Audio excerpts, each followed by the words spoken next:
ഇപ്പോൾ വളരെ പ്രധാനപ്പെട്ട മറ്റൊരു വാർത്ത കൂടി വരുന്നു തൃശ്ശൂരിൽ നിന്ന്. തൃശ്ശൂരിൽ ശക്തമായ കാറ്റിലും മഴയിലും കോർപ്പറേഷൻ ഓഫീസിന് മുന്നിൽ ഇരുമ്പ് മേൽക്കൂര മറിഞ്ഞു വീണിരിക്കുന്നു. ആ ദൃശ്യങ്ങളടക്കം ഇപ്പോൾ പ്രേക്ഷകർക്ക് കാണാം. തൃശ്ശൂർ മുനിസിപ്പൽ സ്റ്റാൻഡിന് മുന്നിൽ ഗതാഗതം സ്തംഭിച്ച അവസ്ഥയുമാണ്. സൂരജ് സജി തൃശ്ശൂരിൽ നിന്ന് കൂടുതൽ വിശദാംശങ്ങളുമായി ചേരുകയാണ്. സൂരജ്, ഒരു വലിയ ഹോർഡിംഗ് ആണ് ഇപ്പോൾ ഈ തകർന്നു കിടക്കുന്നത്. അത്രമാത്രം ശക്തമായ കാറ്റവിടെ ഉണ്ടായിട്ടുണ്ട് എന്ന് അപ്പോൾ മനസ്സിലാക്കാൻ കഴിയുന്നുണ്ട്. ഇപ്പോൾ എന്താണ് സംഭവിക്കുന്നത് അവിടെ? ആർക്കെങ്കിലും പരുക്കുണ്ടോ? പ്രജിന് വലിയ ഭാഗ്യം, അത് മാത്രം പറയേണ്ടിയിരിക്കുന്നു. ഭാഗ്യം തുണച്ചു. അതായത് തൃശ്ശൂരിലെ ഏറ്റവും വലിയ ഗതാഗതക്കുരുക്ക് അല്ലെങ്കിൽ ഏറ്റവും കൂടുതൽ വാഹനങ്ങൾ കടന്നു പോകുന്ന ഒരു പാതയാണ് തൃശ്ശൂർ കോർപ്പറേഷൻ മുന്നിലൂടെ പോകുന്ന ഈ മുനിസിപ്പൽ ബസ് സ്റ്റാൻഡിലെ പാത എന്ന് പറയുന്നത്. അവിടെയാണ് വലിയ മേൽക്കൂര, അതായത് ഒരു റോഡാകെ നിറഞ്ഞു നിൽക്കുന്ന ഇരുമ്പ് മേൽക്കൂര ഈ റോഡിലേക്ക് മറിഞ്ഞു വീണിരിക്കുന്നത് ദൃശ്യങ്ങളിൽ കാണാം. അതായത് ഒരു 2 ബസ്സും 3 ബസ്സൊക്കെ കവർ ചെയ്യാവുന്ന വലിപ്പത്തിലുള്ള മേൽക്കൂരയാണ്. അതാണ് ഈ റോഡിന് എതിർവശത്തായിരുന്നു ഇതുണ്ടായിരുന്നത്. ഇപ്പോൾ വീണ് കിടക്കുന്നതിന് എതിർവശത്തായിരുന്നു ഇതുണ്ടായിരുന്ന ദൃശ്യങ്ങളിൽ കാണാം.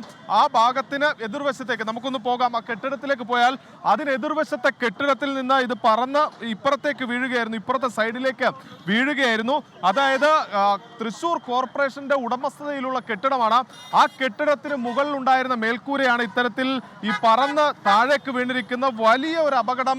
അത് തലനാരിഴയ്ക്ക് ഒഴിവായിരിക്കുന്നുവെന്ന് നിസ്സംശയം പറയാം. അത്രമാത്രം ഒരു ഭാഗ്യം അത് തുണച്ചിരിക്കുന്നു. നമ്മളോടൊപ്പം ഇപ്പോൾ തൃശ്ശൂർ കോർപ്പറേഷൻ കൗൺസിലർ, എന്താ സംഭവിച്ചത്, എന്താ വിവരം കിട്ടുന്നത്?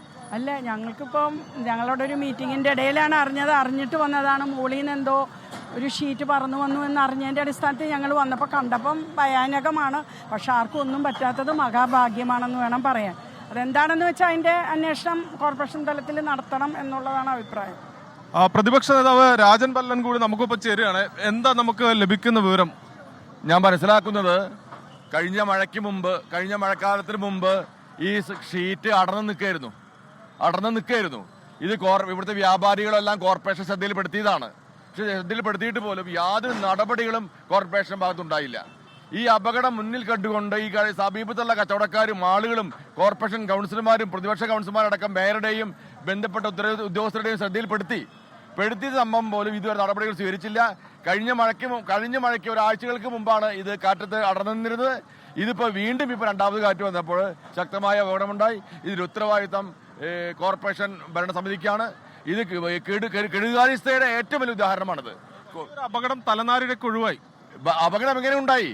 ഇത് കഴിഞ്ഞ മഴയത്ത് തന്നെ ഇത് കാറ്റത്ത് ഈ ഷീറ്റ് പൊളിഞ്ഞു വീണ ഷീറ്റ് ഇത്ര ദിവസം ഉണ്ടായിട്ട് പോലും ഇവർക്ക് മാറ്റാൻ സാധിച്ചില്ല. ഗുരുതരമായ സ്ഥിതിവിശേഷമാണിത്.